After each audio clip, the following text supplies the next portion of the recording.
Jesus in my life, more than anything this world can offer me. For I know that He alone can satisfy. Just to know He's leading in my life is worth everything that I might sacrifice. Oh, I want Jesus more than anything. Take the thing that I might want, and all the things that seem so dear. I'd rather have Him than any praise that men may give to me. I want Him to have control and be the breath of life in me. I'd rather have Jesus, I'd rather have Him than anything. He had power without end. From the heavens He ruled the universe. Countless angels waited on His every call. But one day I saw Him all alone on a road to death and untold agony. Just for me He suffered. Oh, what a price to pay. Take the fame that I might want, and all the things that seem so dear. I'd rather have Him than any praise that men may give to me. I want Him to have control and be the breath of life in me. I'd rather have Jesus, I'd rather have Him than anything. As I go on through life with Him, there can be no other way. I want Jesus, I want Jesus.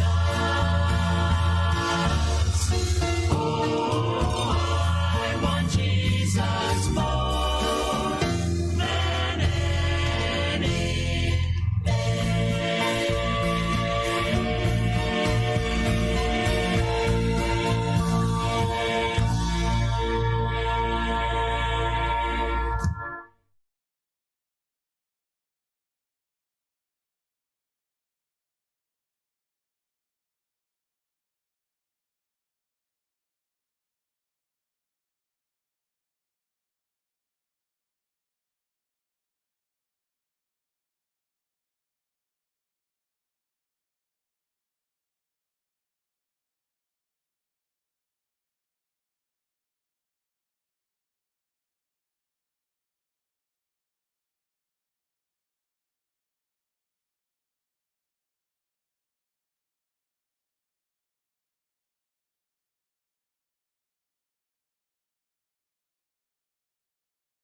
So, kumusta po tayo muli?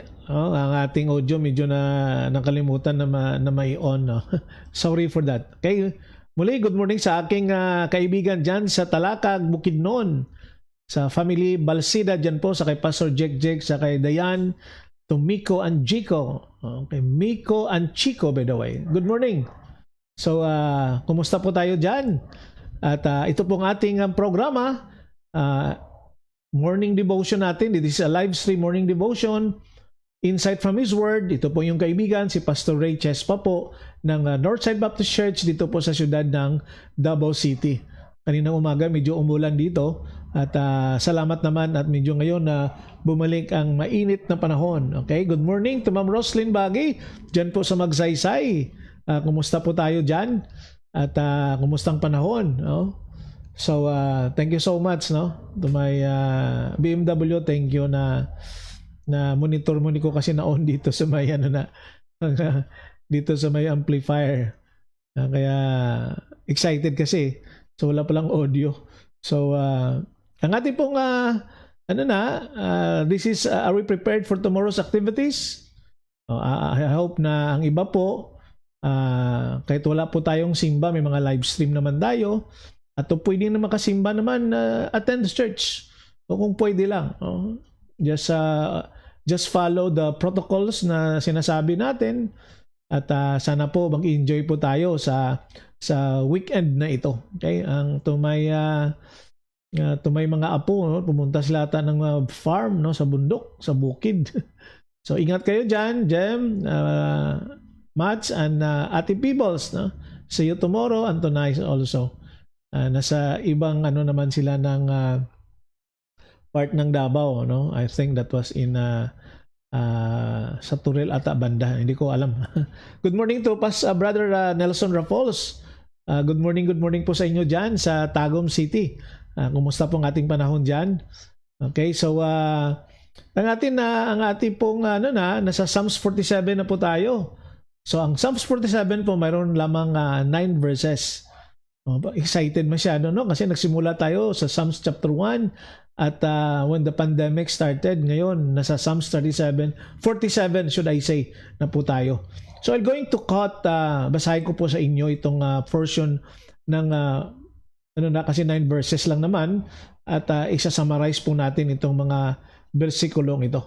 So this is for the choir director, a psalm of the descendants of Korah. Okay. So ang title po ng ating meditation this morning, Our Song of Praise. Verse 1, come everyone, clap your hands, shout to God with joyful praise. For the Lord Most High is awesome. He is the great King of all the earth. He subdues the nations before us, putting our enemies beneath our feet. He chose the promised land as our inheritance, the proud possessions of Jacob's descendant whom he loves. God ascended with a mighty shout. The Lord has ascended with trumpets blaring. Sing praises to God. Sing praises. Sing praises to our King. Sing praises. For God is the King over all the earth. Praise Him with a psalm. God reigns above the nations, sitting on His holy throne. The rulers of the world have gathered together with the people of God of Abraham. For all the kings of earth belong to God. He is highly honored everywhere. May the good Lord bless the reading of the scripture. Okay. At least lumabas na si Haring Araw. Hahanapin na lang natin ang prinsesa o ang queen ng araw. So thank you so much, no? At least okay na dito sa Davao, medyo okay naman ang panahon. Sana tuloy-tuloy na rin po ito para makapaghugas na tayo ng sasakyan nito. No? Tagal-tagal na kasi na hindi naghugas ng sasakyan. Okay, so ang ating pong ang ating tawag nito, ang ating meditation, no? Tuloy-tuloy na po tayo para mamaya-maya na yung mga batian at makapasok na rin pong iba, no? Para makikita din po natin. You know what? Sa verse 7, sabi dyan sa King James Version, for God is the King of all the earth. Sing praises with understanding. See? So if anything should turn our hearts to joy and praise, it is that God is the King of all the earth. Diba? Are you enjoying, are you happy na ang sinasamba natin who is the King of kings and the Lord of lords? And He is the God who is the King of all the earth. Sabi nga sa verse number 8, diba? Nag-i-enjoy tayo, ang ating mga puso ay nagagalak po noon. Pinapapurihan natin siya. God reigns over the nation, sabi sa verse 8. Siya po talaga ang ruler of all. Kahit na po sa sanlibutan ito, the universe, everything. Because it was He who created those. You know what? Circumstances may not always reflect this. Diba? That God is reign. Good morning, Bakot Juicy Magayon. Good morning, dira sa Panabo City.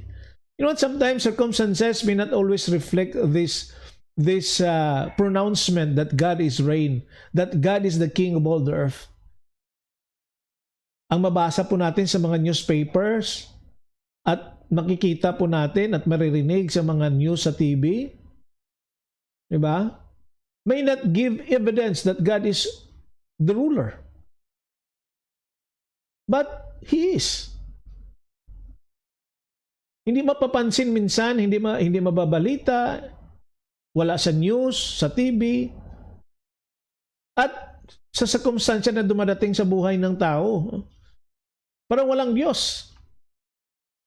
But doon tayo nagkamali because He is there. The Lord Jesus is enthroned in heaven today. And everything is under His sovereign control. God is in control. Kasi kung walang Diyos, aywan ko lang ano mangyayari sa buhay natin. At ano mangyayari sa paligid natin pag walang Diyos na nagkokontrol. Diba? Someone may say, but if He is running the whole world, He can take much time for me. Oh. Nakuha nyo yung yung quotation na yan. If He is running the whole world, He can't take much time for me. Kasi busy na siya, parang ganun. Malaki pa naman ng sanlibutan, ilang milyon ang mga tao sa mundong ito. So kung ako ang if I'm going to talk sa Panginoon, wala siyang time, di ba? Diyan tayo nagkakamali, no? Because hindi po totoo 'yun. Kasi minsan, tinitake natin ang sitwasyon na para ba ang Diyos ay katulad natin. Di ba? Na palagi nila ang sa bunganga natin, busy ako ngayon, busy ganito, busy ako bukas. Di ba? Ang Diyos po hindi ganon. God sees your need. Nakikita ng Diyos ang mga pangailangan mo. Nakikita ng Panginoon ang situation mo. Lahat ng tao. Because God is sovereign. God is powerful. God is all-knowing. Diba? He knows even your name. Alam ng Diyos.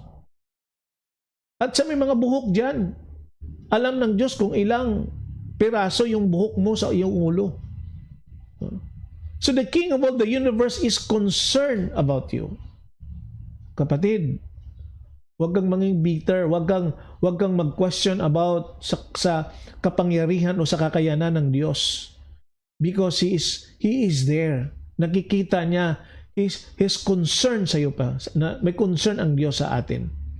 Because God is King, we should sing, sabi nga ng Psalm start, "Oh, clap your hands, all your peoples. Shout to God with a voice of triumph. For the Most High is awesome. He is a great King over all the earth." Diba? Yan ang sabi ng verses 1 and 2. So God is sovereign, gracious, and loving, and therefore deserves our adoration. And kasi nakikita ng Diyos ang situation mo po ngayon. At alam niya po kung sino ka. Alam ng Diyos kung anong ginagawa mo. Diba? So God is sovereign, gracious and loving, and therefore deserves our devotion. Yes, good morning to Brother Julius Induyon. dyan po sa Lingig. Brad, kumusta kayo dyan? Keep on praying for you. So, magkikita po natin ang mga bagay na ito. At we all know na ang situation po natin ay isang bagay na makikita po natin.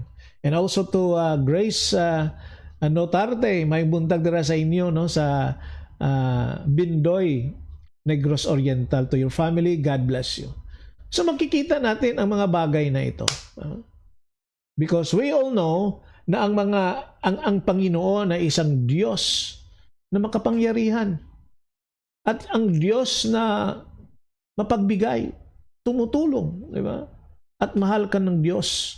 So therefore, He deserves our adoration. He deserves our praises.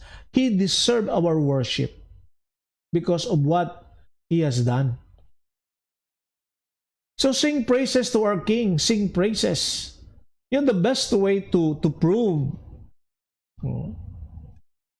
to Brother Tonton. May buntag dira sa inyo sa Cagayan, no? Kumusta mo dira sa Cagayan? Kumusta ang mga COVID din naton? To Pastor Jero Medel, good morning, at all the brethren sa Gospelite, may buntag dira sa inyo yun. So sing praises to our King, sing praises. So the best way to prove your belief that God is King is to sing praises. Diba? Kaya nga dapat pag sa panahon na magsimba po tayo at may mga praise and worship, may kakanta sa hymns natin, we should shout. Lakasan natin ang boses natin sa pagpasalamat sa Panginoon, sa pagpapuri sa Panginoon. So when we complain, we are saying that God doesn't know what He is doing. Diba? Pag nagrereklamo tayo, Lord, ano ba? Para bang ang ating pag-intindi sa Diyos na wala siyang ginagawa? Ba't nagkakamali po tayo doon? No? He is in control. To Pastor Parel, sa Sinabuagan, may buntag sa inyo, Deradoy, and bless also to your family. Sa Sinabuagan, Fundamental Baptist Church, sa Valencia City. But when we sing praises to the Lord, we acknowledge that He is King over all the earth. Hallelujah. So, palagi nating alalahanin po, ang Diyos ay ang nagkokontrol sa situation natin. At alam niyo po yun. Huwag natin sasabihin na hindi niya alam ang mga nangyayari sa ating paligid, especially po sa buhay natin. And the moment that we could realize and we could acknowledge kung anong ginagawa ng Diyos, we could sing praises. We could shout for joy, di ba? And our hearts to joy and praise. Okay? Yes, good morning to Pastor Ritisa dara sa Tibongo. The world refuses to acknowledge God as King. Yes, the world. And they rebels against His authority. But God's people know He reigns over all the earth. You can sing His praises, for you know that He is also a gracious and loving God. You can praise Him because, as your personal Lord, He meets your needs. Praise Him today for who He is and what He has done in your life. Wow! Isang magandang promise na binigay ng Panginoon sa atin. Good morning to Ma'am Jocelyn Absini dyan po sa Compostela, Davao de Oro. And to your family, God bless you all. Isang bagay po na ating makikita. So, our song, our praise. That is our adoration sa Panginoon because of what He has done to us. Okay, so salamat naman muli sa ating morning devotion po, insight from His Word. And before we listen to our hymn, sa ating kanta, mag-pray muna po tayo. Panginoon, nagpapasalamat po kami sa umagang ito. At nananalig kami, Panginoon, na You are in our midst. You are in our lives. Panginoon, nagpapasalamat po kami that Your provision and Your faithfulness and goodness to Your people is really true and we feel it.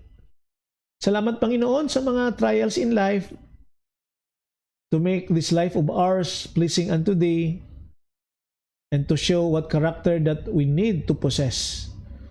Salamat that we have a God whom we could rely on. Thank you, Lord. Thank you so much. Thank you, Lord, for the gift of salvation. Thank you, Lord, for forgiveness of sin. Thank you, Lord, for cleansing us. And thank you for the Lord Jesus Christ. Thank you, Lord, that we could really feel and we could see your action, your work in our behalf. And the only thing that we could do to give our thanksgiving is to give our praises and to acknowledge of all the things that you have done. Lord, bless us for today, your children, lahat po na nakikinig, lahat po na nanonood sa ngayon sa aming online. I pray, Lord, that bless them, Lord, and their families, their pastors and their families.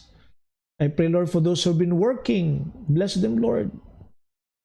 Ang gumamaniho, Panginoon, ingatan mo rin sila, Panginoon. Ang mga pangailangan ng iyong mga anak, i-provide mo, Lord. Ang mayroong mga sakit, Panginoon, nararamdaman sa katawan, Lord, in your name, pagalingin mo po sila. Ang nagta-travel, ang mayroong kalungkutan sa puso because ang kanilang mahal sa buhay ay nasa iyo na, Panginoon, give them comfort, Lord. Lord, prepare us for tomorrow's activities na makasimba po kami dito sa Northside Baptist Church. All the members, maybe they could join. And we need to follow the protocols that the government is instructed to us. Lord, thank you so much. Thank you for the love. We're praying our president, our mayor dito sa Davao City.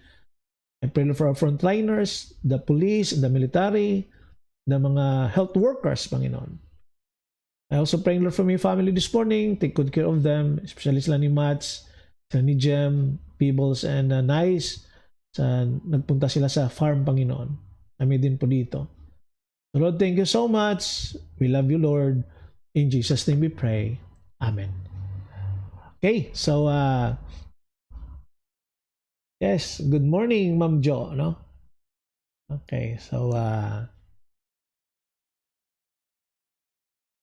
our hymns this morning. Okay.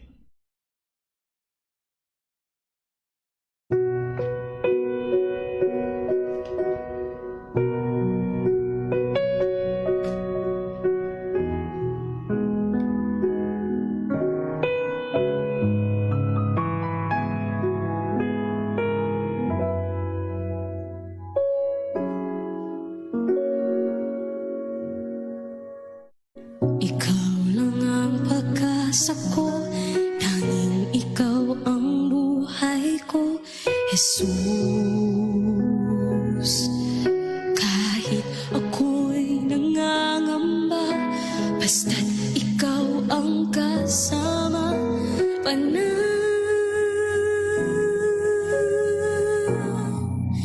na.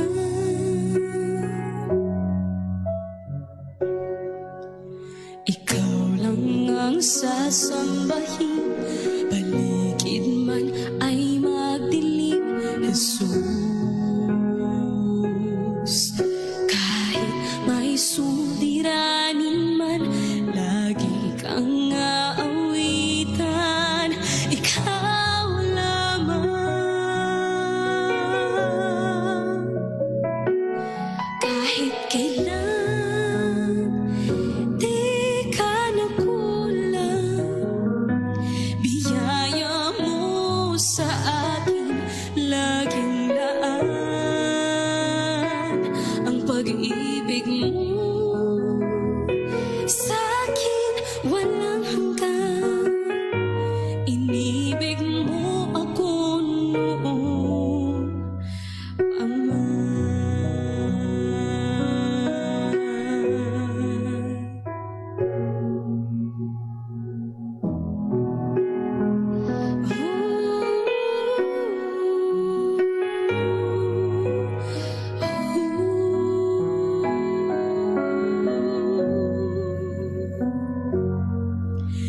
Ikaw lang ang sasambahin, paligid man ay magdilim, Jesus.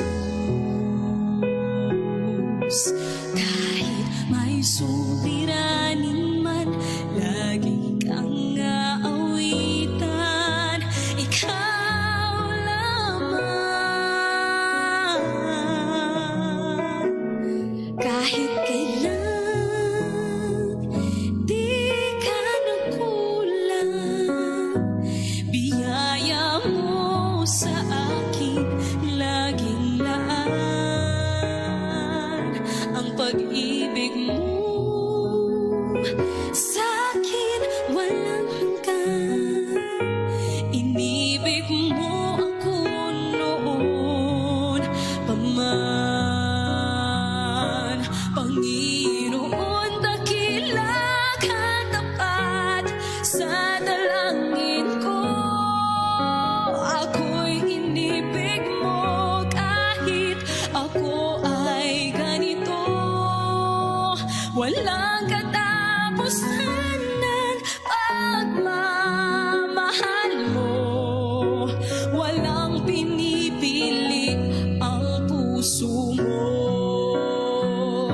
Kahit kailan di ka nagkulang. Biyaya mo sa akin laging laan. Ang pag-ibig mo sa